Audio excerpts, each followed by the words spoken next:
A sétima vida de um homem marcado pela sorte ou pela maldição. Se a bruxa não mentiu dessa vez como sempre mentiu antes, ainda restam 3 existências pela frente. 3 nascimentos, 3 mortes. Apenas a última será definitiva. Mas se a velha enganadora falava a verdade, como sempre fez com todos, então essa terra gelada será seu fim. Não haverá mais renascimentos nem segundas chances. A morte o levará para sempre, e seu corpo ficará para trás, esquecido no gelo. Aniquim jazia entre a estrada e a borda da floresta, o sangue jorrando em pulsos quentes de seu ventre rasgado, congelando-se em manchas escuras sobre a neve. Os dedos trêmulos tentavam, em vão, conter as entranhas que ameaçavam escapar. Ó céu indiferente despejava seu manto branco. Em breve, a neve cobriria seu corpo dilacerado, escondendo-o dos olhos curiosos que espreitavam entre as árvores dos animais famintos atraídos pelo cheiro de sangue, até mesmo do próprio firmamento. Pouco importava. A carne já não lutava, aceitava o destino. As pernas há muito haviam perdido a sensação, e agora as mãos pareciam desaparecer, substituídas por uma frialdade reconfortante que se espalhava como um bálsamo, transformando-o em algo leve, quase etéreo como os flocos que caíam. Mas ele ainda respirava. Um gemido rouco escapou de sua garganta, seguido por uma tosse violenta. Jatos quentes de sangue espirraram de seus lábios, escorrendo pelo queixo e pelas faces, infiltrando-se atrás das orelhas. O esforço fez as vísceras se projetarem para fora novamente. Com dedos já sem força, empurrou-as de volta, sentindo um calor estranho dentro de si e uma dor surda sob as costelas. Os olhos se turvaram, as pálpebras pesaram. Era assim que acabaria Aniquim, como um cão, atirado em uma vala em terra alheia. Talvez fosse melhor assim. Talvez fosse o fim que merecia. Através do véu branco, vozes ecoaram. Mãos rudes o agarraram pelos ombros e pelos tornozelos, embora as pernas já não respondessem. Estariam os demônios arrastando-o para o inferno? Improvável. Um corpo esventrado, meio congelado, não seria um prêmio tentador nem para o diabo. Uma voz abafada ressoou, como se ele estivesse enterrado sob fardos de palha. Deixa quieto, ainda respira, respondeu. Outra, igualmente humana. Tem mais alguém vivo? Não, os outros entregaram a alma ao diabo. Que fique aí. Se os lobos não o devorarem, os homens o enterrarão. Depois. Segura bem, Grínia, senão as tripas vão escapar. Cobre com um trapo. Pelo menos. Os ladrões o deixaram nu como um verme. Quem mais faria isso? Anda logo devagar. Para onde o levamos? Para onde mais? Só ela pode salvar um homem assim. As vozes se misturaram ao rangido de um trenó. Ouço gemidos, Grínia. Vai com calma ou não chega vivo. Entendido. Uma ironia amarga tocou seus lábios. Eram tão solícitos. Olha, Grínia, ele até sorri. Não é sorriso, é a morte chegando.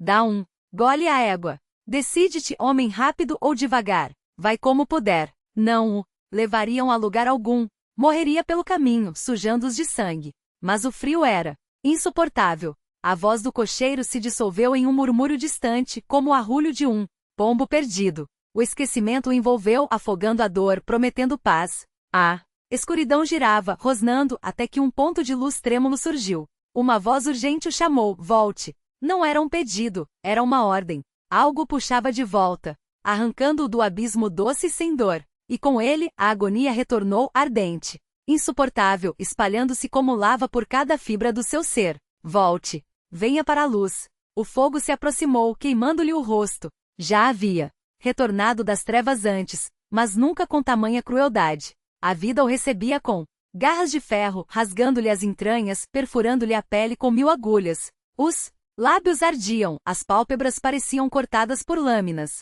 Alguém sussurrava em seu ouvido. Não via o rosto, mas a voz era de mulher. O ar cheirava a sangue seco e ervas amargas. Beba isto. Uma mão quente sustentou sua cabeça. O líquido amargo desceu pela garganta ressecada e ele reconheceu o sabor, uma poção febrífuga. Agora isto para a dor. Leite de papoula escorreu entre seus lábios. Tentou virar a cabeça, ver quem o salvava, mas as pálpebras caíram como chumbo. Algo pesava sobre seu peito, impedindo-o de respirar. Forçou um olho a se abrir. Não. Conseguiu distinguir a forma que o oprimia, apenas 2 pontos luminosos curiosos, pairando sobre ele, como se perguntassem, ainda há vida neste corpo? Ou só restou um espírito teimoso? Murmurou Aniquim. A presença se agitou percebendo que fora notada e sumiu pela porta entreaberta. Um arrepio percorreu sua espinha. Onde estava? Em uma morada de bruxo? O pânico o fez tentar se levantar, arrancando as cobertas. Sentou-se com esforço, descobrindo o corpo nu, enfaixado da cintura para baixo, os braços envolvidos em trapos até os cotovelos. Precisava examinar o lugar, farejar o ar. Lamentava que o olfato humano fosse tão fraco, mas se concentrasse, talvez captasse algo. A pequena câmara, iluminada por uma tocha tremeluzente, não tinha janelas. Em uma prateleira estreita pregada na parede, repousava um objeto carbonizado mais parecido com um brinquedo resgatado das chamas do que com um amuleto. Sobre um banco, um cobertor de retalhos coloridos, dobrado com cuidado. Ao lado, um baú, pequeno, coberto por uma pele de animal. Nada de altares macabros, nem talismãs empilhados, nem o cheiro de podridão que impregnava os antros de feitiçaria. Ali, ao contrário, havia calor. As paredes irradiavam uma estranha serenidade. Não era a toca de um bruxo. Então, de quem? Inalou fundo. Um aroma amargo, quase imperceptível mas familiar, tocou suas narinas. Não era a poção que lhe deram, nem Artemísia. Era o cheiro do luto. Alguém chorara ali. Ergueu-se, segurando o ventre. Se não era bruxo nem bruxa, quem teria força para sarar feridas tão profundas e arrancá-lo das garras da morte? Uma mulher. Lembrava-se da voz. A porta bateu ao longe. Contendo um gemido, deitou-se. Novamente fechando os olhos. Ela entrou. Dedos quentes tocaram sua testa, sua face. Afastou o cobertor, apalpando com cuidado a barriga. Ele se manteve imóvel, fingindo inconsciência. Por quê? Demoras tanto a despertar? Já faz 5 noites que a febre te deixou, e tua respiração está tranquila. A mulher suspirou, cobriu e saiu, fechando a porta em silêncio. Uma pontada o torceu por dentro. Quantos dias havia passado ali? 5 noites sem febre, mas antes disso, quando comera pela última vez? Na manhã do ataque. Quando dividira com os mercadores um pedaço de carne seca que lhe secara a boca pelo caminho. Todos eles jaziam agora mortos. Não que lhe importasse. Entre aqueles homens não havia amigos. O dinheiro dos mercadores havia sido seu bilhete para escapar da Trácia. Aderir à caravana apenas pelo prata que prometiam pagar, um meio de fugir daquela terra amaldiçoada. Seguiam rumo a Velik Novgorod, mas o destino, como sempre, torceu o nariz para seus planos. Saíram de Constantinopla pelo Mar Negro, subiram o Dniepr, até os cais de Kiev. Na cidade deteve-se apenas o necessário. Grande, barulhenta, com um príncipe de punho firme, mas a mesma inveja humana e sede de sangue que envenenava a Trácia. Poderia ter ficado. O sul era quente, a terra fértil. Mas os nômades das estepes não davam trégua. Ora roubavam gado, ora levavam pessoas. Como escravos, queimavam aldeias e semeavam o caos. Vivia-se com a espada. Debaixo do travesseiro, os olhos sempre abertos. Já no Novgorod, os rumores falavam diferente. Terra onde os homens eram livres, onde o veste substituía o chicote, onde o comércio fluía sem amarras e a guerra era um eco distante, apenas quando algum príncipe ambicioso resolvia esticar suas fronteiras. Então trocavam-se ameaças. Brandiam-se estandartes, gritava-se um pouco, e tudo se acomodava. Talvez por isso Anizin escolhera Novgorod. Queria ver com seus próprios olhos. Será que as pessoas falavam a verdade, ou, como sempre, louvavam o alheio e maldiziam o seu? Mas ele já aprenderá, há muito, que a questão nunca esteve na terra, e sim no homem.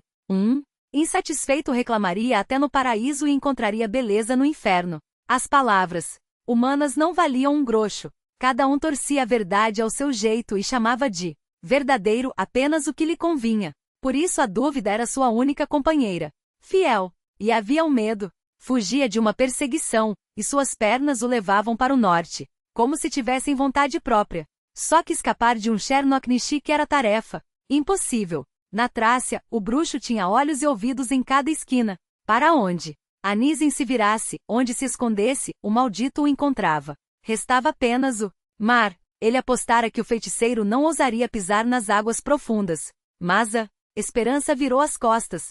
Passaram o mar incólumes, e grande parte do caminho por terra. Anizin já começava a relaxar, a acreditar que o bruxo desistira, até o ataque. Tudo parecia obra de salteadores comuns. Até que o aço rasgou seu ventre e, enquanto caía no sangue que tingia a neve, O homem que o ferira se inclinou sorrindo, com dentes podres, e cuspiu em seu rosto. Pensaste que escaparias do bruxo? Dele, não se foge, não se esconde. Assim foi a saudação que Anísien recebeu nas terras do norte, uma morte cruel, servida em bandeja pelo próprio demônio que o perseguia. Pelas feridas, não havia salvação. Os inimigos deviam achar que nem morto ele estaria a salvo. Mas agora aqui estava. Aqueles camponeses de coração mole o recolheram. Trouxeram para este lugar, e ele sobreviveu. Significava que tudo não fora em vão.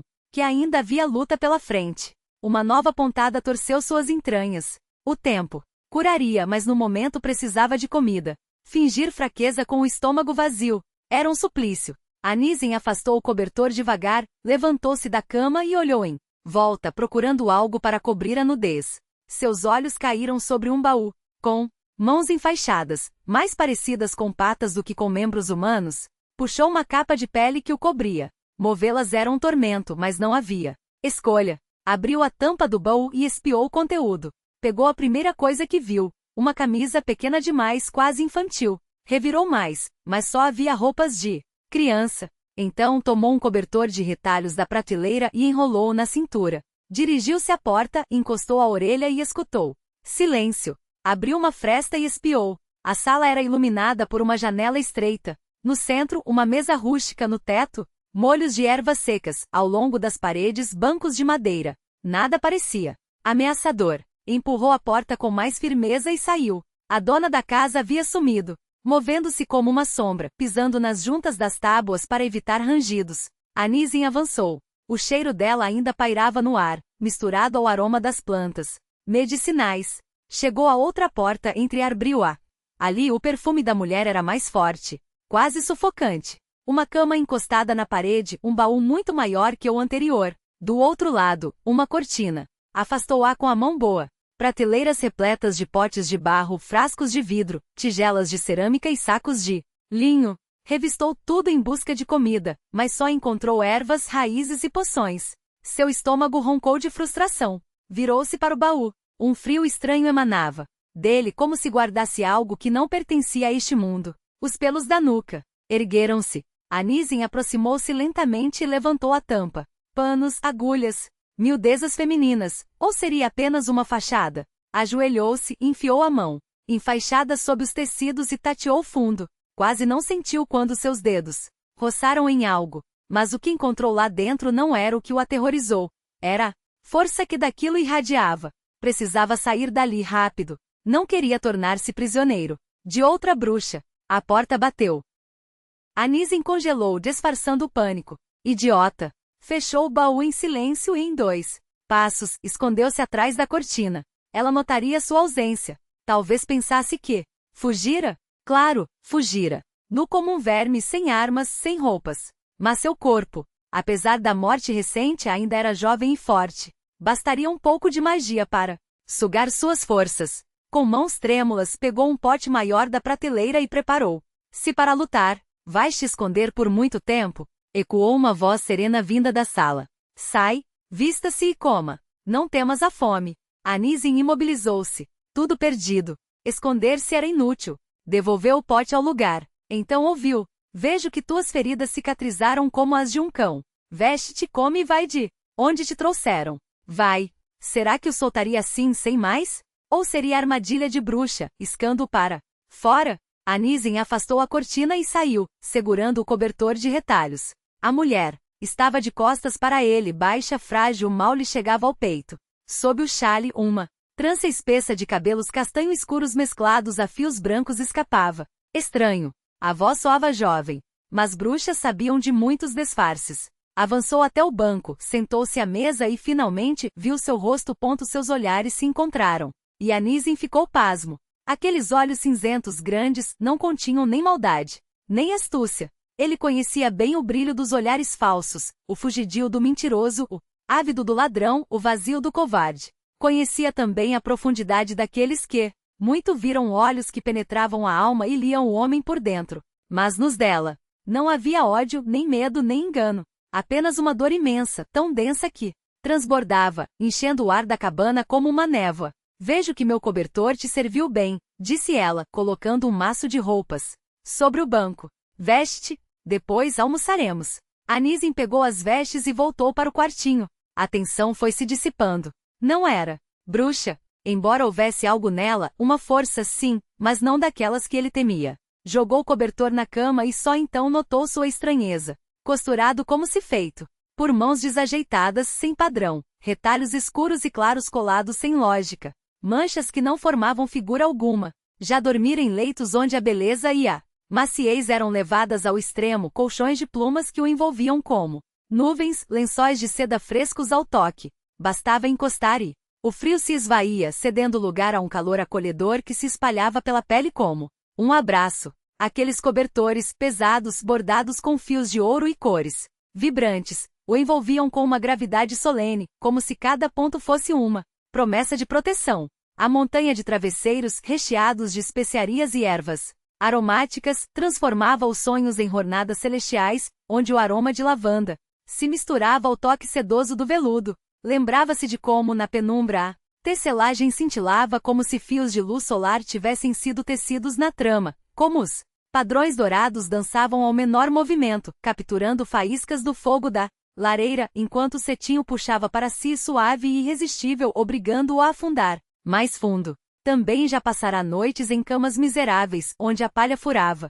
através do pano gasto e o frio mordia os ossos, mas essas memórias ele enterrava com pressa, como se fossem vergonhas que não mereciam ser lembradas. E agora aquele trapo remendado, torto e áspero, não era apenas um insulto à sua dignidade, era uma afronta à lembrança da opulência que um dia lhe pertenceu. Aniquim vestiu as calças e a túnica com movimentos bruscos, amarrando o cinto com força. A roupa, curta demais, arranhava a pele com sua tecelagem grosseira. Mas apresentar-se nu diante da mulher, mesmo uma camponesa, seria pior do que exibir aquelas farrapos. Melhor a humilhação do pano do que a exposição da carne. Quando voltou à mesa, a anfitriã já servirá em tigelas de barro um caldo turvo, cujo cheiro surpreendentemente não era desagradável. Ao lado, pedaços de pão duro, escuro como a terra após a chuva.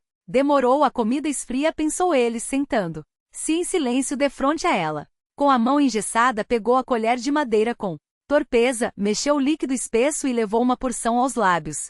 Podes tirar as ataduras das mãos e dos pés, disse ela, sem erguer os olhos. Mas o ventre deixe enrolado por enquanto. A carne cicatrizou, mas se te mexeres demais ou, Deus nos livre, correres, a ferida abre. As entranhas vão saltar para fora de novo. Então anda devagar. E de preferência a pé. A cavalo ainda é perigoso. Entendeu? Aniquim assentiu, engolindo o outro golpe da sopa. Quente, densa, com um gosto terroso de nabo e algo que podia ser carne, ou talvez fosse só fome falando. Depois de dias de jejum, até pedra saberia a banquete. O estômago respondeu com um ronco grato e ele acelerou o ritmo da colher. Não te apresses, advertiu a mulher. Ninguém vai te roubar. Comer rápido só te faz mal.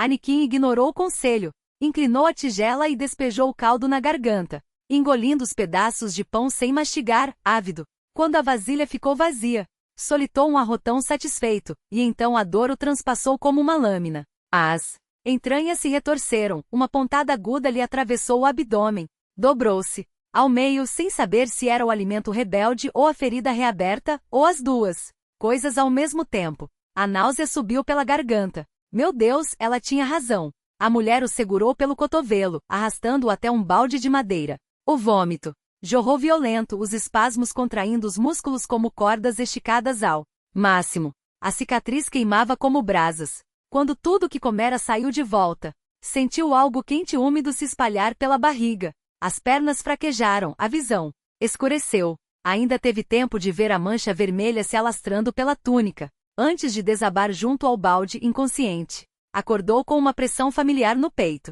Lá vem você de novo, pensou, afugentando o incômodo sem abrir os olhos. Mas então uma voz feminina cortou-o. Silêncio. Tu sentes? Aniquim encolheu-se. Ao entreabrir as pálpebras, viu-se ainda estendido no chão da cabana, no mesmo lugar onde caíra. A anfitriã o cobrira com aquele cobertor grotesco, e sob sua cabeça repousava um saco de palha. Calado, mudo que nem peixe, ela o observava com um misto de curiosidade e impaciência. Ele tentou se levantar, mas o abdômen respondeu com uma facada. Deita-te, ordenou a voz dela firme. Eu avisei. A ferida abriu. Não consegui te arrastar até a cama, então tive que costurar aqui mesmo. Sob os dedos, sentiu um frescor estranho, como se um vento gelado soprasse de algum lugar. Surpreso, percebeu que ela desatara suas ataduras e agora seus dedos tocavam um retalho escuro, áspero. Ao passar a mão por outro pedaço colorido, uma onda de calor subiu pelo braço. Era como se aqueles farrapos guardassem memórias. Amargas, doces, vivas. Talvez guardassem mesmo. Objetos antigos carregam histórias, embora nem todos tenham olhos para vê-las. Bem, se não queres falar, fica quieto. Mas vais ter que ficar mais uns dias. Nesse estado, não vais longe. Anakin ergueu o olhar para ela. A mulher estava sentada à mesa, e a luz trêmula da lamparina esculpia seu rosto nas sombras. Obrigado, conseguiu articular, esforçando-se para pronunciar corretamente as palavras. Ela sentiu, então ele não errou. Idioma. Conhecia muitas línguas, desde os dialetos mercantis até os textos sagrados. E agora isso lhe servia. No dia seguinte, conseguiu se arrastar até a cama. O colchão já não lhe parecia tão duro. A anfitriã, cujo nome ele ainda não sabia, o alimentava com chás amargos. Trocava suas ataduras e untava as bordas da ferida com ungüentos de cheiro forte. Ele observava em silêncio, reconhecendo pelos aromas as ervas, urtiga, pulmonária, bolsa de pastor. Claramente, ela dominava artes que iam além do comum. As feridas de Anakin cicatrizavam com velocidade surpreendente. Mesmo assim, ele não lhe perguntou o nome. Se ela o revelasse, teria que retribuir com seu. Uma mentira seria fácil, mas por algum motivo não queria enganá-la. A mulher era jovem, embora seus cabelos estranhamente brancos contassem outra história. De quem? Seriam as roupinhas infantis guardadas no baú ao pé da cama? E aqueles pergaminhos sinistros, de onde vieram? As dúvidas se multiplicavam, mas o tempo, ele tinha. Podia se entreter tentando decifrar os mistérios daquela mulher estranha que o salvara. Uma noite, alguém bateu à porta com insistência. Anakin tenso, sabendo que visitas noturnas raras vezes traziam boas novas. Mas a anfitriã abriu sem hesitar, recebendo o recém-chegado com voz baixa. Embora falassem em murmúrios, alguns fragmentos chegavam até ele. Foi assim que soube seu nome, Eudóxia. Em sua língua significava a que recebe a glória dos deuses. Descobriu também que ela era a curandeira da região, o que os traços chamariam de iatromantis, uma mistura de médica e adivinha. Tudo fazia sentido agora. Não havia motivo para temê-la. Podia esperar, tranquilo, que a ferida sarasse por completo antes de seguir para Novigorod. Mas o tempo urge. Precisava chegar antes do degelo, quando as estradas se transformavam em atoleiros e os rios em armadilhas. Podes tirar as ataduras, disse Eudóxia, passando os dedos quentes sobre sua barriga. Olha como cicatrizou. Nem cicatriz vai ficar. Logo estaria pronto para partir. Conseguirás? Ela prometeu arrumar roupas decentes. E um par de botas. Até o novo mercado eu te levo. De lá, pegas uma caravana de mercadores rumo a Novigorod. Espera a primavera, insistiu ela. Este ano, ela chegou cedo. Olha só como a neve derrete. Anakin saltou da cama e correu para a porta. Era verdade, o sol aquecia a terra com uma carícia quase íntima, como se sussurrasse promessas de renovação. O ar cheirava a vida, aquele perfume úmido de terra despertando, que faz o sangue ferver e o coração ansiar por movimento. Por um instante teve vontade de deitar-se nas tábuas quentes do alpendre e deixar o tempo passar. Mas sacudiu a cabeça, como se acordasse de um sonho, e voltou apressado para dentro. Ao entrar na esbá, Anakin encontrou Ivóquia observando-o com um leve espanto nos olhos.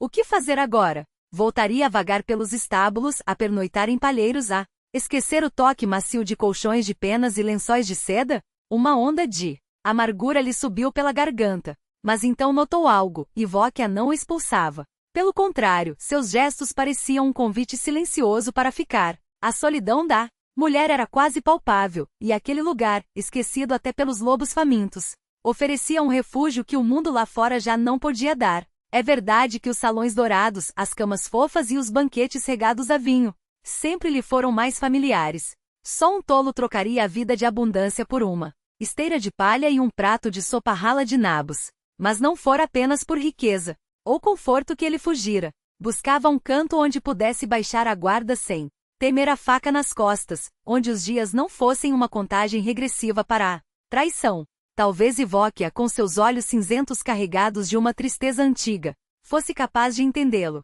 Talvez ali, entre aquelas paredes de madeira escura e o cheiro de ervas secas, ele encontrasse o que nem o ouro nem os títulos poderiam comprar, um pouco de paz. Enquanto isso, Ivóquia jazia de olhos abertos, como fazia todas as noites há 6 meses. O sono se tornará um campo de batalha. Bastava fechá-los para que as chamas a engolissem novamente um fogo voraz risonho que se aproximava com dedos de luz e calor. Entre as línguas de fogo, o rosto de Lázaro surgia, estendendo os braços em um convite macabro.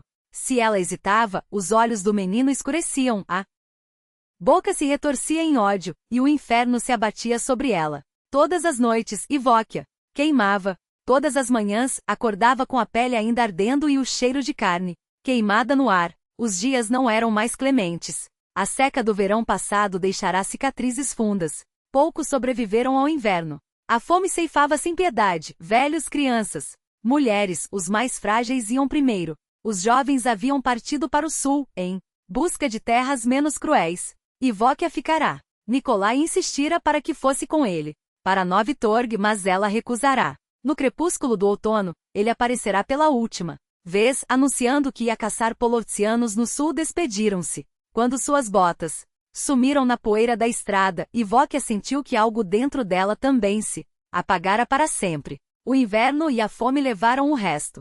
Gorunovo, cujo nome já era uma ironia cruel, virou um cemitério a céu aberto. Quase toda a casa chorava seus mortos. Ninguém mais batia a porta das Nacharka, como se soubessem que nem ela poderia vencer a morte. Por inanição, Ivóquia mal saía de casa. Era preciso aguentar até a primavera. Todos sabiam. E ninguém a incomodava à toa. O silêncio da aldeia era quebrado apenas pelos uivos dos lobos, que à noite rondavam, em busca de presas fáceis. Seu lamento faminto tornará-se parte da paisagem, tão comum quanto o vento gelado. Foi no fim do inverno que 2 homens cobertos de neve arrastaram até a Isba um corpo enrolado em um pano ensanguentado. Ivóquia reconheceu no rosto lívido e emaciado de um jovem a marca da morte iminente. Com mãos firmes, costurou-lhe a barriga aberta, salvou os dedos e os pés congelados e, pouco a pouco, devolveu-o do limiar entre a vida e a morte. Até se surpreendeu ao sentir um leve alívio. Além dela e do Kutnik, o espírito doméstico que habitava o sótão, havia agora outro ser vivo naquela casa. Falando no Kutnik, o dono da Isba, normalmente invisível, pareceu despertar com a chegada do estranho. Começou a se mexer, a espiar pelos cantos como se o hóspede inesperado tivesse despertado sua curiosidade adormecida. As tábuas do assoalho rangiam. A porta bateu. Ivóquia se ergueu na cama. Seu paciente já se movia pela casa como se sempre tivesse morado ali. Naquela manhã, antes mesmo do sol nascer, saíra sem rumo. Para onde será que foi? Pensou. Ou será que só precisa aliviar a bexiga? Afinal, nem sequer revelara seu nome. Um homem estranho.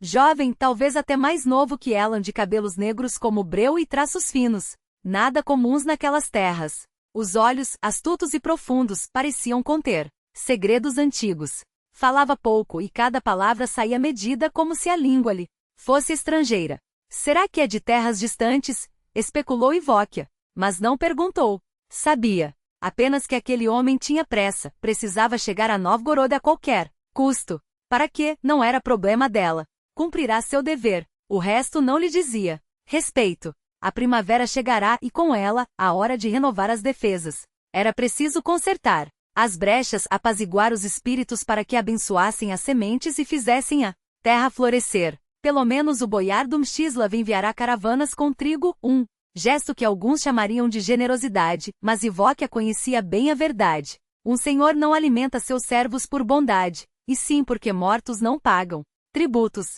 Se a fome levasse todos, quem restaria para encher seus celeiros? Os que sobrevivessem virariam salteadores, e a região se transformaria em terra de ninguém. Agora, porém, até o caminho até a floresta lhe causava arrepios. Os lobos não eram o único perigo. Bandos de tati, ladrões sem lei, infestavam as matas como piolhos. Ivóquia saiu da Isba e olhou ao redor. O sol aquecia a terra, e a vida renascia. Deveria me alegrar, pensou. Mas seu coração permanecia gelado, petrificado pelas chamas do ano passado. Como aquecer uma alma queimada até a medula? Não. Sabia. E carregar aquela frialdade era um fardo mais pesado que qualquer inverno. Foi então que por uma fresta na cerca de Vimes, uma sombra ruiva e esgueirou para o pátio. Uma gata magricela de olhos verdes e pelagem desgrenhada. Esticou-se na grama recém-nascida e começou a rolar, deliciada. Os lábios de Ivóquia tremeram em um sorriso involuntário. Quase não restavam animais na aldeia. O gado morrera no verão passado, os cães do quintal não sobreviveram ao inverno. Uns devorados pelos lobos, outros abatidos pelos próprios donos, desesperados por comida. Ver aquela gata era um pequeno milagre. De quem será? Perguntou-se. Ou, será uma vagabunda? Ficou ali, observando o bicho se contorcer na terra úmida, esperando que seu hóspede misterioso voltasse. Era hora de cobrar dele algum trabalho em troca do teto e da comida. Mas o homem não aparecia. Ivóquia cuspiu no chão, irritada, e desceu até o porão para buscar os ramos de amieiro que guardara para talhar estacas protetoras. Ao anoitecer, ele ainda não havia voltado. Eis a minha recompensa, murmurou, amargurada. Salvara-o da morte. Alimentara-o com suas próprias mãos, carregara seus dejetos, e ele partirá sem sequer um agradecimento. Depois se repreendeu, não era a primeira vez que a ingratidão humana feria. Já deveria estar acostumada. Suspirou fundo e olhou para a pequena ícone da Virgem pendurada na parede. À meia-noite as estacas estavam prontas, mergulhadas em uma infusão de artemísia e rosa mosqueta, reforçadas com palavras antigas. Nenhuma criatura das trevas ousaria atravessar aquela barreira. Se tudo fosse feito como devia, e se as chuvas da primavera não apodrecessem a madeira, a proteção duraria 7 anos. A última vez que renovara as estacas foi no ano em que o rio Vishna arrastara a igreja. Depois disso, as águas nunca mais subiram com tanta fúria. Mas as memórias essas, sim, voltavam em cheias. Por mais que Ivóquia tentasse afogá-las no trabalho, o passado insistia em vazar por entre os dedos como areia. Lágrimas turvaram sua visão. Por mais que se esforçasse por mais vidas que salvasse, a sua própria seguia escapando. Não conseguirá proteger Lázaro. Não. Salvar o sobrinho. Seu irmão, Ivan, vira-lhe as costas. Onde estará ele agora? Questionou-se. Vivo? Com os pais não se falava há anos. Não sabia se era ela quem os evitava ou se o destino os mantinha separados. Mas encarar seus rostos, não tinha forças para isso. Soube que Procha e os netos haviam se mudado para o novo ter em que Ivan construir em Novitorg com a ajuda de Nikolai. Este, por sua vez, tentará convencer-la a ir com eles. Idiota, pensou. Como não entendia que ela jamais pisaria na casa do irmão depois de tudo? Quando o voivoda finalmente compreendeu que suas palavras eram inúteis, ofereceu-lhe algo mais. Nikolai não se limitou a oferecer palavras vazias. Com a pragmática crueldade de quem conhece o peso das decisões, ele lhe estendeu uma saída. Trabalho na casa do boiardo Procor e, como se fosse um gesto de generosidade forçada, o ter em que outrora pertenceu à sua família. Não se pode deixar o bem apodrecer, justificou com aquele tom que misturava ordem e consolo. Melhor que fique com quem o conhece do que com estranhos. As palavras soavam como um eco distorcido da voz do pai, e isso a feriu mais do que qualquer insulto. Eudoquia deveria ter se alegrado pela irmã. Afinal, Eudoquia, sempre tão pragmática, tão apegada à sobrevivência, até sorriu ao saber que Duchuca e os sobrinhos estavam agora sob o teto de Procor, longe da fome que devorava Goruno Vokeli. Verão maldito. Os campos secos, o gado morrendo como moscas, os corpos enfraquecidos pela peste que rastejava entre as isbas. Enquanto isso, nas despensas dos boiardos, o pão não acabava, e a fome era apenas uma sombra distante. Mas Eudoquia não conseguia se regozijar, não depois que a morte de Lazaria transformará Duchuca em uma estranha, uma mulher que agora evitava até seu nome, como se o luto fosse uma doença contagiosa. O inverno trouxe outra provação. O padre Vacum, já velho e frágil, adoeceu tão gravemente que todos na aldeia prepararam a mortalha. Eudoquia passou noites em claro sobre ele, com as mãos trêmulas pressionando frontais quentes, murmurando rezas que mais pareciam ordens do que súplicas. E contra todas as expectativas, velho sacerdote voltou do limiar da morte, mais calmo, quase dócil. Seus olhos, antes severos, agora a observavam com uma estranha brandura, como se ela tivesse lavado não apenas sua febre, mas também anos de desconfiança. Mas Eudoquia não se deixou enganar. Sabia que a bondade dos homens era tão frágil quanto o gelo em março. Um dia o sol aquecia, no outro tudo desabava. Melhor manter distância. Snarrarka não pode ser feliz, repetia Aglaia em suas memórias, e Evdokia que, outrora rira daqueles presságios, agora sentia a verdade deles queimar como ferro em brasa. Ela parou de visitar a tia. Parou de pisar na igreja, mesmo nos grandes festivos. Embora continuasse a ajoelhar-se diante da imagem da Bogoroditsa, os dedos, entrelaçados em preces que mais pareciam maldições, rezava por todos, pelo irmão, cuja traição ainda doía como uma ferida aberta, pela irmã, que agora a evitava como uma lepra, pelos pais cujo rosto ela mal conseguia lembrar. Rezava até por Nikolai, não por amor, mas por uma espécie de dever torto, pedindo à Mãe de Deus que o protegesse nas batalhas, que o trouxesse de volta ileso, como se sua sobrevivência fosse uma dívida que o céu lhe devia. E rezava por Lazaria.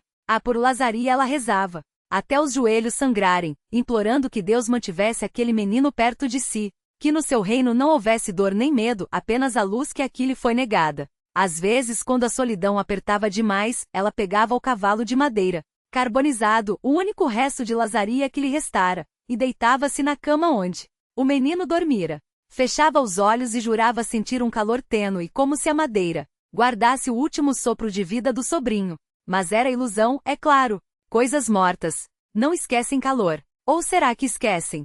Porque nem sempre o cavalo estava quente. Na maioria das vezes era apenas madeira fria entre seus dedos, e ela se sentia tola por acreditar em fantasmas. Ao amanhecer, o Poludócle não voltou. Que o diabo leve, pensou Evdokia, espalhando esteiras no chão para secar as ervas colhidas. Abriu a porta para arejar a cabana e congelou. O mundo lá fora havia sido invadido. Gatos, dezenas deles, pretos, brancos, ruivos, malhados, esfarrapados e de pelagem sedosa, estavam por toda parte, nas escadas do alpendre, junto à cerca de vime, entre os feixes de trigo secando ao sol. Alguns dormitavam, outros espreitavam com olhos amarelos indiferentes à sua presença. Eudokia sentiu um calafrio. O que é isso? Uma praga? Fora daqui! Gritou, brandindo um galho seco. Uma gata preta estirada sobre os degraus como uma rainha, nem piscou. Eudokia jogou um punhado de terra em sua direção.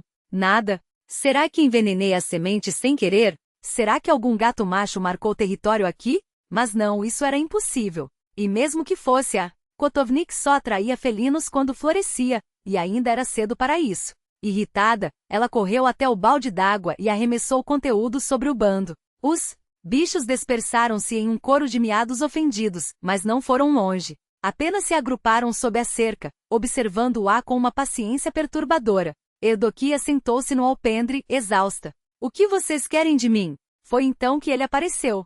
Um vulto negro deslizou sobre a cerca com a graça silenciosa de uma sombra, ganhando vida. Não era um gato. Era o gato. Enorme, com o triplo do tamanho dos outros, a pelagem outrora luxuante agora emaranhada em nós sujos. Seu rabo, antes uma pluma orgulhosa, arrastava-se pelo chão como um trapo. Os olhos, amarelos, quase luminescentes, fixaram-se nela com uma inteligência que gelou seu sangue. O animal saltou sobre o banco de madeira e esticou-se lá, ocupando todo o espaço, como se a cabana lhe pertencesse. Eudokia sentiu a boca secar. E você, short peludo, de onde saiu? O gato bocejou, exibindo presas afiadas como adagas. Não havia medo nele, nem submissão. Apenas uma certeza arrogante de que estava exatamente onde deveria estar. Dentro da cabana, o Kotnik começou a tremer. As paredes rangiam com sua agitação, e faíscas dançavam no ar como mosquitos luminosos. Eudokia entrou devagar, sem tirar os olhos do intruso. O espírito da casa zunia em torno dela, uma tempestade de curiosidade e desconfiança. Calma, Kozian, sussurrou acalmando Domovoi com um toque no ombro da lareira. Não é um demônio. Só um gato. Mas o Kutnik não se acalmou. Ele chiava a faísca como se tentasse lhe dizer algo. Eudokia franziu a testa. Você o chamou, não foi? O Domovoi recuou para trás do forno, culpado. Uma lufada de ar quente escapou da chaminé, carregando o cheiro de cinzas e segredos. Eudokia suspirou. Sabia que o espírito ansiava por companhia. Desde que Lazaria-se fora, a cabana estava silenciosa demais, e até os mortos sentem solidão. Está bem, murmurou, mais para si mesma do que para o Kutnik. Mas se esse bicho for um azar, juro que o afogo no poço. Quando voltou a olhar para fora, o banco estava vazio. O gato negro havia desaparecido como fumaça. Melhor assim, pensou, fechando a porta com um baque. Mas enquanto se deitava, o coro dos gatos lá fora ergueu-se em um concerto estridente como se celebrassem algo ou alguém. Eudoquia enterrou o rosto no travesseiro. Que a noite acabe logo. A ponta afiada das pedras ainda cravava-se em sua memória enquanto Evdoquia lavava as feridas do estranho com água fria e untava-as com um bálsamo espesso de ervas amargas. Onde diabos esse desgraçado se meteu para acabar assim? Pensava, enquanto enfaixava o ventre dilacerado do homem. Cobriu-o com um cobertor surrado e sentou-se no banco de madeira, os dedos tamborilando na madeira. Gasse pelo tempo. Não havia escolha, teria que cuidar daquele infeliz por mais alguns dias. Em seu estado nem um cão o aceitaria na porta. E mesmo que o expulsasse, agora ele não iria longe. O balde desceu com um baque surdo no poço, e Evdoquia perdeu-se no reflexo distorcido da água escura. Os últimos dias tinham um gosto azedo de presságio. Aquele Poludoklik, se é que merecia esse nome, era um enigma que lhe roía os pensamentos. Feridas que não saravam direito, desaparecimentos sem explicação, retornos ainda mais dilacerados. Na aldeia, ninguém ousaria atacá-lo assim. Se tivesse acontecido, ela saberia antes mesmo que o sangue secasse. Não, aquilo vinha de outro lugar, de algum canto onde ele andara se arrastando como um animal ferido. A lógica dizia para jogá-lo fora como se livra de um osso podre. Mas seu instinto, aquele mesmo que a guiava nas noites de febre e nas benzeções mais arriscadas, silenciava. Não havia sombra de ameaça naquele homem, nem mesmo o cheiro do medo que sempre antecedia as desgraças. Do lado de fora a aldeia despertava em sua rotina esfarrapada. Homens de costas curvadas, mulheres com os rostos sulcados pelo inverno, crianças de pernas finas, como talos de trigo murchado. Todos passavam em fila arrastando os pés em direção aos campos recém-despertos. Alguns paravam para cumprimentá-la com vozes ainda roucas de tanto silêncio. Zdravstvui, Matusha, disse Fiodor, apoiando as mãos calosas na borda do poço. Olha só que dia o Senhor nos deu. Parece até que o céu se abriu de vez. Da Pogodka Orochaia, concordou Evdoquia, entregando-lhe a corda. O inverno nos cobrou caro, Fiodor. Agora é hora de pagar a dívida à terra. O homem puxou o balde com um grunhido, a água transbordando em seus dedos grossos. Matusha, será que este ano nos poupará? Murmurou como se temesse que o vento levasse suas palavras. Já demos sangue suficiente. E se tudo começar de novo? Eudoquia secou as mãos no avental, os olhos fixos no horizonte onde o sol queimava as últimas neblinas. Vivemos assim, Fiodor, com os pés no barro e os olhos no céu. Não dá para semear só medos. Tem que haver espaço para a esperança também. Ela baixou a voz. Até porque se a desgraça vier, não adianta a corcunda se curvar mais. Já está curvada. Fiodor riou, um som seco como galhos quebrando. É verdade, Matusha. Mas dizem que os bichos voltaram aos nossos bosques. Ele coçou a barba ruiva, cheia de fios brancos. Os caçadores andaram falando na última reunião. Depois do degelo viram pegadas. Até os lobos sumiram. Os soldados, de novo Torjok, caçaram os últimos depois daquele incidente no inverno. Agora, patrulham as fronteiras, escoltam os comerciantes. Fez uma pausa. Dobre Isaac? Dá? Que assim seja, e respondeu Evdoquia, mas seus pensamentos já voavam para outro lugar. Ouve, Fiodor, vocês têm gatos por aí? Claro, Matusha. O cachorro não resistiu ao inverno, mas a gata, essa é teimosa, magra que nem um esqueleto, mas já está prenada de novo. Se quiser, pode levar os filhotes. A minha está cheia de pulgas e não pega um rato que seja. Eudoquia olhou de relance para sua própria casa. As sombras dançavam atrás das janelas fechadas. Obrigada, mas não preciso. Minhas armadilhas dão conta do serviço. Fiodor encolheu os ombros e seguiu seu caminho, misturando-se à procissão de corpos cansados que rumavam para os campos. 2 dias depois, o Poludoklik abriu os olhos. Antes que Evdoquia pudesse arrancar uma palavra dele, ele desapareceu novamente, como se a terra o tivesse engolido. Naquela mesma noite, o pátio virou um ringue de uivos e rosnados. Os gatos da aldeia, aqueles que ainda tinham forças para caçar, reuniram-se em um coro, ensandecido como se celebrassem um ritual. Eudoquia esperou. Sabia que ele voltaria. Desta vez estava preparada. com um círculo traçado a carvão na soleira, polvilhado de artemísia triturada e coberto por um tapete gasto, ela aguardou nas sombras, imóvel como uma estátua de santo, esquecida. As horas arrastavam-se, e o cansaço pesava em suas pálpebras, mas ela não cedeu. Ele chegou antes do primeiro canto do galo. A porta rangeu, e uma silhueta esgueirou-se para dentro, os olhos esbugalhados na penumbra. Não a viu de imediato. Só quando pisou além do limite do círculo é que congelou, como se uma mão invisível o tivesse agarrado pela garganta. Eudoquia emergiu das sombras, as palavras do exorcismo fluindo de seus lábios como um rio de mel e veneno. Os olhos do estranho arderam em pânico. Tentou falar, mas desabou de joelhos, as juntas estalando contra o chão de terra batida. Algo esmagava contra as tábuas. Uma força que não era dela. Então, o Kutnik surgiu de trás do fogão. Não como uma brisa ou um suspiro, mas como uma tempestade. O espírito doméstico inflamou-se em chamas azuis, expandindo-se até preencher a cabana com seu volume furioso. Posicionou-se entre Evdokia e o homem caído, as garras de fumaça erguidas em defesa. Asnahar-K recuou atordoada. Nunca em todos os anos sob aquele teto, o Kutnik havia tomado partido de um estranho. Muito menos contra ela.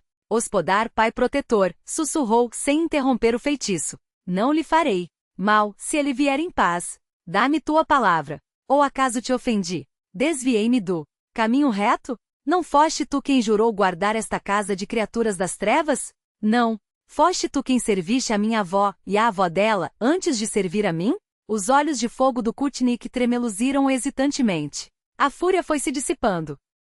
Como brasas que perdem o calor, o vapor negro contraiu-se, voltando à forma familiar de um gatinho de pelagem escura, que se aninhou junto às cinzas do fogão. E foi então que Evdokia viu.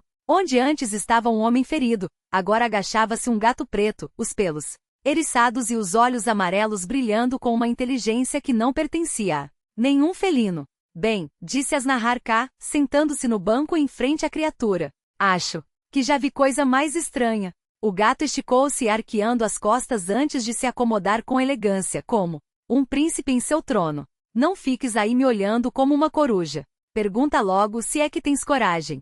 A voz ecoou em sua mente, clara como água de nascente, e embora os lábios do animal não se movessem, Eudokia cruzou os braços. E o que eu deveria perguntar, além do óbvio? Quem, ou que, é você? E por que raios está colado em mim como pulga em cachorro sarnento? O gato bocejou, exibindo presas afiadas demais para um bicho comum. Ah, os humanos. Sempre querendo nomes, categorias, caixinhas para trancar o que não entendem. Uma pausa teatral. Você mesma me salvou. Arrancou-me das garras da escuridão. Esse é o meu caminho, ajudar os perdidos. E o seu? O meu é não deixar que criaturas como você transformem minha casa num antro de feitiçaria. Ela se inclinou para a frente. Mas vou te dar uma chance. Fala, o que te trouxe até aqui? E por que ainda não foi embora? O gato lambeu a pata com ares de tédio. Primeiro, me solta desse círculo ridículo. Depois, conversamos. Eudokia observou-o por um longo momento. Não havia ameaça em seus olhos. Só uma espécie de resignação cansada. Com um suspiro, ela levantou-se, varreu a artemísia com a ponta do vestido e trancou a porta. Pensa que vou fugir? O tom era quase divertido. Se fosse fugir, já teria feito. Tranco a porta para que mais ninguém entre. Ela voltou a sentar-se. Agora começa a falar. E que seja uma história melhor do que essas lendas de bêbado que os velhos contam à noite. O gato esticou-se junto ao fogão, enquanto o Kutnik, agora dócil como um filhote, dançava em círculos ao seu redor, antes de mergulhar nas brasas e avivá-las. Com um sopro, a cabana encheu-se com o crepitar da lenha, o ronronar satisfatório do felino e o cheiro de ervas queimando. Não sou demônio, nem espírito maligno, começou a criatura, a voz saindo de seu ronronar como uma melodia oculta. Sou carne e osso, como você. E até posso morrer se me cortarem a garganta. Uma pausa. Mas este corpo de gato é uma maldição. Uma bruxa me amaldiçoou para vagar assim, preso entre duas formas, até que o feitiço se quebre. Ou até que eu enlouqueça. Eudokia arqueou uma sobrancelha. Bruxa? Aqui? Nas nossas terras, nunca ouvi falar de uma. Nunca ouviu, repetiu o gato, com um riso que soava mais humano do que felino. Claro que não. Elas não gostam de ser vistas. Mas existiram. E uma delas, os Olhos amarelos fixaram-se nos dela, profundos como poços sem fundo. Uma delas me pegou quando eu ainda era menino. Era uma feiticeira, e sabia de tudo um pouco. Ajudava uns, arruinava outros, mas nunca conseguiu ajudar a si mesma. Eu já tinha crescido, um jovem sem barba ainda. Tolo, mas de rosto bonito. E ela de repente começou a envelhecer rápido. O corpo murchou, o rosto enrugou, e a raiva de ver a juventude escapar a consumia. Olhava para mim com inveja, tentando feitiços para roubar minha idade, mas nada adiantava. A velha passava os dias xingando o mundo, amaldiçoando tudo à sua volta. Minha vida ao lado dela tornou-se um inferno. E por que não fugiu? Erdoquia cruzou os braços, a voz tingida de ironia. No começo não queria. Depois não tinha para onde ir. O gato suspirou, as orelhas caídas. Viver como um vagabundo, sem teto nem comida, não era melhor. E quando finalmente decidi partir, ela não deixou. Os olhos amarelos brilharam, com uma sombra de ódio. Suas maldições me prendiam àquela casa como correntes. Eudoquia inclinou-se para a frente, fascinada apesar de si mesma. Então o que fez para merecer isso? Nada de especial. O tom era quase ingênuo, mas a ironia cortava como lâmina. Um dia, ela me mandou em um recado. Voltei mais cedo e me deitei para dormir. A bruxa não sabia que eu estava em casa. Começou seus rituais, coisa comum. Uma pausa, como se revivesse a cena. Acordei com um cheiro insuportável. O que diabos ela está fazendo? Asterisco, pensei. Escondei-me atrás de uma cortina e vi tudo. Ela esmagou sementes de abóbora, misturou com um ovo de galinha, bateu com um batedor, e então jogou dentro uma mão cheia de esterco de frango. O fedor era tão forte que meus olhos ardiam. Quase espirrei, quase gritei, mas me contive. Quis fugir, mas a curiosidade era maior. O que ela faria com aquela porcaria? E a velha começou a passar aquela lama podre nas bochechas enrugadas, murmurando: minha face ficará lisa como um ovo. O gato riu, um som áspero. Não aguentei. Ri alto, espirrei sem parar. Ela virou-se, e viu seu próprio rosto coberto de merda de galinha verdejante e grotesco. Os bigodes tremularam. E o demônio me fez soltar. Por mais que estique uma passa, jamais voltará a ser uva. Eudoquia não pôde conter o riso. Entendo que ela não achou graça. Não foi por causa da uva que me amaldiçoou, embora tenha ficado furiosa por eu descobrir seus segredos. O gato esticou as patas pensativo. Ela me explorou. Até os ossos, me deixou faminto, me quebrou com trabalho, e nada adiantava. O pior era que seus feitiços não pegavam em mim. Um lampejo de orgulho cruzou seu olhar. Quando cresci, fiquei mais forte do que ela imaginava. E aí, seus planos mudaram. O felino calou-se como se hesitasse em prosseguir. Eudoquia, porém, não tiraria os olhos dele. Continua. Asterisco certo. Ele suspirou. Um dia, pôs uma caneca de leite na mesa. Achou que, faminto, eu beberia tudo de uma vez. Mas eu não conseguia. Um tremor percorreu seu corpo. Cheirava a esterco, a podridão.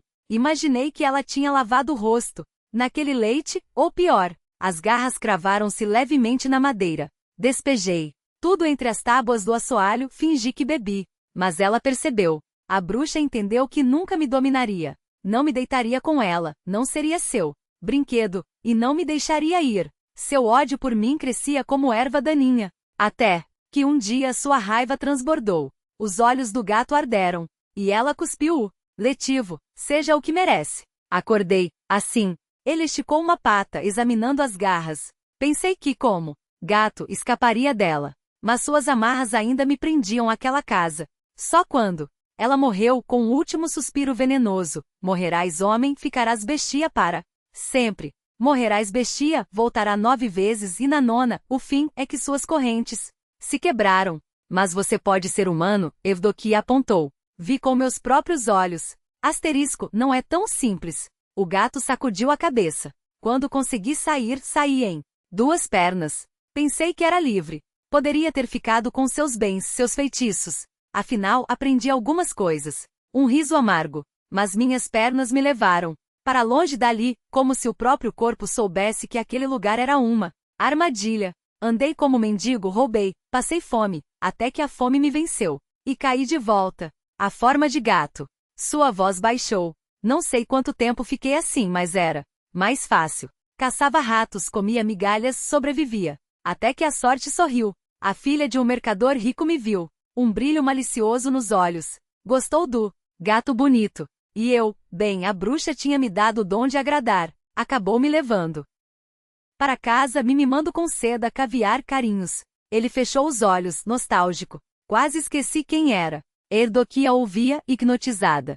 Pela primeira vez desde a morte de Lazar, um sorriso genuíno tocava seus lábios. E então, o gato esticou-se preguiçoso, veio a primavera. E com ela a maldição da bruxa se lembrou de mim. Seu tom escureceu. Ela me fez insaciável asterisco. Não conseguia resistir a nenhuma gata que cruzasse meu caminho. Saí à caça de uma companheira e encontrei a morte. Bandeiras de cães vadios me encurralaram num beco. Estava gordo, lento, acostumado ao luxo. Um rosnado escapou-lhe. Um cachorro talvez escapasse. Mas eram muitos. Rasgaram minha pele e minha carne, e eu não podia fazer nada. Procleti. Não há como fugir do destino. Acordei no mesmo beco. Humano, ensanguentado, confuso, gritando como um louco. Levei dias para lembrar quem era. E quando lembrei, suas pupilas dilataram-se. Jurei nunca mais me transformar. Bobagem. O inverno passou, e a bestia dentro de mim ganhou força. No primeiro dia quente de primavera, caí de 4 patas diante do meu patrão e sua família. A mulher desmaiou. As crianças choraram. O homem tentou me espancar. Movimento brusco, como se sacudisse a memória. E tudo recomeçou. Como gato. Vivia como um príncipe, adorado por damas ricas, dormindo em seda, comendo iguarias. Até a morte chegar. Sempre absurda, sempre violenta. E sempre, seus bigodes tremularam. Sempre voltava. Humano, confuso, amaldiçoado a repetir o ciclo. Então é isso? Eudoquia sussurrou. Um eterno castigo? O gato não respondeu. Seus olhos, porém, brilhavam com uma verdade mais cruel do que qualquer feitiço. Não, é uma lição. A bruxa não queria me punir. Queria me ensinar. Uma pausa. Carregada. Que nem homem nem bestia eu jamais serei livre. O peludo corpo felino jamais me poupou das crueldades desse mundo. Afoguei-me em rios gelados, apedrejaram-me até sangrar, mas nada se comparava aos cães. Aqueles dentes, aquela sede de carne viva. E você? Eudoquia inclinou-se, os dedos trêmulos entrelaçados sobre o colo. Nunca tentou quebrar o feitiço? 3 séculos, mulher. A voz do gato ressoou como um suspiro arrastado pelas eras. 3 séculos de tentativas, de promessas rotas e traições mais afiadas que garras. Encontrei um bruxo, uma vez. Jurou libertar-me. O preço? Roubar um grimório de outro mago, um tomo tão antigo que suas páginas cheiravam a poeira de tumbas. Roubei. Entreguei. Uma risada amarga, seca como ossos ao sol. E sabe o que ele fez? Amarrou-me a si como um cão de guarda, um recipiente vivo para os segredos daquela maldita livro. Quando já não precisou mais de mim, quando suguei cada palavra, cada maldição daquelas páginas, ele as queimou diante dos meus olhos. Eudoquia arfou. Ela que escondera por anos o legado proibido de Aglaia em baús lacrados, sabia o peso daquilo. Você memorizou um livro inteiro? Sim.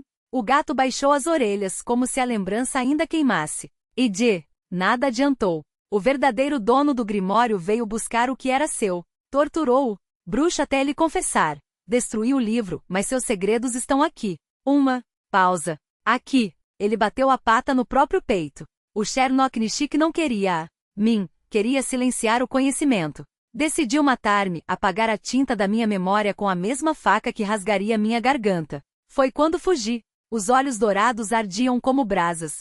Mudei de forma, de nome de terra. Mas magos têm olhos em cada sombra, ouvidos em cada vento. Sempre me encontravam. Até que, um suspiro, atravessei mares. E aqui estou. Eudoquia cruzou os braços. Fala bonito, demônio peludo. Onde a verdade acaba e a fábula começa? A verdade é como veneno, mulher. Depende da dose. O gato esticou-se, as garras afiando o chão. E eu já te dei o suficiente para matar ou curar. Por que ficou? Ela apertou os lábios. Se veio de Novgorod, por que não? Seguiu viagens? Por que? E aqui a voz do gato tornou-se um murmúrio. Desconfiei de você. Pensava que fosses mais uma armadilha. Outra bruxa com mel nas palavras e aço nas entranhas. Observei. Esperei. Um piscar lento. E agora? Agora, se me expulsares, irei. Mas se me deixares, ficarei até recuperar forças. Ou até você, mesmo a me afugentar. Eudoquia refletiu. O silêncio entre eles era espesso como a névoa do pântano. Bem, fique. Ela levantou-se, sacudindo as saias. Mas com uma condição. Não mostre essa cara de homem para ninguém. Nem para as galinhas. Um dedo, erguido, severo. E se ouço boatos de que uma viúva solitária esconde um forasteiro em sua cabana, juro pela santa parasca que te esfolarei vivo e farei uma manta com sua pele. O gato riu, um som rouco e humano demais. Justo. Então, como se a pergunta queimasse-lhe a língua. E como me chamarás? KYS não serve. Esdoquia franziu a testa. Você tem nome ou não? Tive. O gato fechou os olhos como se a memória doesse. Anizim. Assim me batizaram, assim me chamava minha mãe. Uma pausa. Mas a bruxa, ela tinha um humor negro. Transformou-me, depois tentou me chamar com miados. Recusei. Disse a ela, não sou seu gato, tenho nome. Chame-me por ele. As patas se contraíram. Ela pegou as primeiras sílabas, Oni, e acrescentou um KS no fim, para zombar. Onix. Onix. Esdoquia repetiu, e algo gelou em suas veias. Como a pedra. Como a pedra. O gato assentiu. E como garras no idioma antigo. Ironias do destino, um nome nascido do ódio, mas que carrega mais verdade do que meu. Batismo. Mas não me chame assim. A voz endureceu. Não é meu. Não é. Nada. Esdoquia entendeu. O nome era a última coisa que lhe restava, e a primeira que um inimigo roubaria. Como quiser, então. Mas decida logo. Tenho que ir. Ela apanhou a bolsa de ervas. As fronteiras estão desguarnecidas, e se eu não a selar agora, teremos mais do que lobos para temer. Vá. O gato recostou-se, os olhos semicerrados. Só não demore. Evdoquia? Se ouvir uivos à noite, não seja heroína. Corra. O campo estendia-se como um manto verde sob o sol da tarde. Homens e mulheres, curvados, semeando a terra com gestos precisos, cantando entre dentes. Evdoquia passou por ele sem parar, os dedos já formigando com a magia por vir. Tirou o primeiro colo de madeira da bolsa, cravou-o na terra úmida e murmurou as palavras antigas. A energia correu por suas veias, quente e dolorosa, como se lhe sugassem o sangue. Um passo, outro, cada estaca era um peso a mais em seus ombros, cada sílaba um golpe em seu peito. O sol declinou. As sombras alongaram-se e com elas a exaustão de Evdoquia. Quando o último raio vermelho lambeu o horizonte, suas pernas tremiam. Quase lá. Mas o leito de folhas secas atrás dela estalou.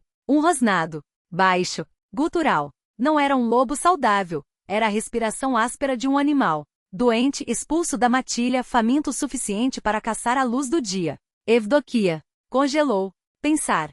Agir. Correr era morte certa. Ficar, também. Tentou um encanto de sono, mas as palavras embaralharam-se em sua boca seca. O rosnado tornou-se um uivo e o uivo um rugido. Ele está atrás de você. As patas pesadas rasparam a terra. O hálito quente queimou sua nuca um segundo. Antes do impacto. O peso do lobo a derrubou, os dentes afundando em seu ombro. Como facas em carne podre. Evdoquia gritou, o mundo girando em manchas vermelhas. A dor era um fogo vivo, o cheiro de sangue, um convite. Ela lutou, esmurrou o ar com a bolsa de ervas, mas o lobo a imobilizou, a mandíbula escancarada sobre sua garganta. Então, um silvo. Não um rosnado. Não um uivo. Um som que rasgou o ar como lâminas, furioso. Desumano. O lobo recuou com um ganido, e Evdoquia, ofegante, viu a batalha que se desenrolava. O Onix, não, o Anizim, o maldito, o amaldiçoado, estava ali, pelos eriçados. Costas arqueadas, garras enterradas no pescoço do lobo. Eles rolaram, uma massa de dentes e furor, o chão ensopado de sangue e saliva. O lobo era maior, mais pesado. Mas o gato lutava como se carregasse 3 séculos de ódio em cada golpe. Evdoquia viu o momento em que as forças do felino vacilaram, os olhos dourados turvando-se. Não. Ela cerrou os punhos, a magia restolhando em suas veias como serpentes. Acordadas. Venas em cordas, patas em pedra. Berrou. O lobo uivou, as patas traseiras torcendo-se em ângulos impossíveis. Arrastou-se para longe, o rabo entre as pernas, um rastro de sangue marcando sua fuga. Silêncio. Evdoquia rastejou até o corpo imóvel. O gato jazia de lado, o peito arfando fraco, os olhos já vidrados. Idiota. Sua voz quebrou. Por quê? Porque em um suspiro quase imperceptível, você ainda me deve um nome. E então os olhos se apagaram. os pés arrastando-se como se carregassem o peso de todas as maldições. Evdokia afastou-se da clareira com as últimas forças, levando consigo o corpo inerte. A febre queimava-lhe os ossos, e nenhum guento, nenhuma erva, nenhum feitiço conseguia acelerar a cicatrização do ombro dilacerado pelos dentes do lobo. A ferida supurava, ardia, exalava um cheiro de podridão que enchia a cabana de um miasma insuportável. Na memória ecoavam as palavras do avô Clean: as raposas enlouquecem com a raiva, espuma na boca, olhos sem alma. Mas o lobo não era assim, pensava Evdokia, enquanto a dor lhe nublava a razão. Não parecia possuído, apenas faminto. Doente. Além da raiva, quantas outras pragas poderiam ter se infiltrado em sua carne através daqueles dentes? Até da despensa vinha um cheiro de coisa morta. Com os dentes cerrados contra a dor e o calor que lhe devorava as entranhas, a curandeira ergueu-se cambaleante para verificar seu salvador. O gato jazia imóvel, o pelo opaco, os olhos cobertos por uma película leitosa. Será que mentira? Será que, afinal, morrera de vez? Lembrava-se das palavras de Ônix: se morrer nesta forma, renascerá. Mas quanto tempo demoraria? Por que ele não dissera? Uma pena. Estranha apertava-lhe o peito por aquele hóspede desastrado, que chegará a ela como um homem à beira da morte e agora se apagava como um gato entre as tábuas de sua casa. A febre e a dor embaralhavam-lhe os pensamentos. Já não tinha certeza se o homem existira. Talvez sempre tivesse sido apenas um gato. Talvez a história que ele contará, tão parecida com um conto das antigas, não passasse de delírio, um sonho febril antes do fim. A cabana estava saturada do peso da morte. O fogareiro crepitava triste como se pressentisse o pior, e o Kutnik, o gato preto, escondeu-se debaixo da cama da dona e não saía mais. Na 7ª noite, exausta, Evdokia desabou no chão da sala. Seria aquele o seu fim? Lobisomem estava doente demais, e agora a morte viera buscá-la também. Mas então, através do delírio, sentiu algo quente e macio deitar-se ao seu lado, encostar-se no ombro ferido. Os ruídos cessaram. Só restou um ronronar monótono e hipnótico, como um cântico de ninar. A dor recuou. O corpo parou de tremer. A queimação nos ossos esvaiu-se. Bem junto ao seu ouvido, uma voz sussurrou: agora estamos quites, curandeira. Você me arrancou das garras da morte e não me deixou morrer como homem. E eu a salvei, dando por isso minha 7ª vida. Não morrerá, dou minha palavra. E não gosto de ficar devendo favores. Agora durma. Ainda temos muito que fazer. Sem querer, Evdokia sorriu. Então não fora ilusão. Era real. Já sei como vou te chamar, murmurou, passando os dedos pela pelagem sedosa. Não Ônix. Não Oniquim. Não Onia. O gato ergueu a cabeça, curioso, e miou em pergunta. Os lábios dela roçaram a orelha peluda, gratos. Obrigada, Timonia.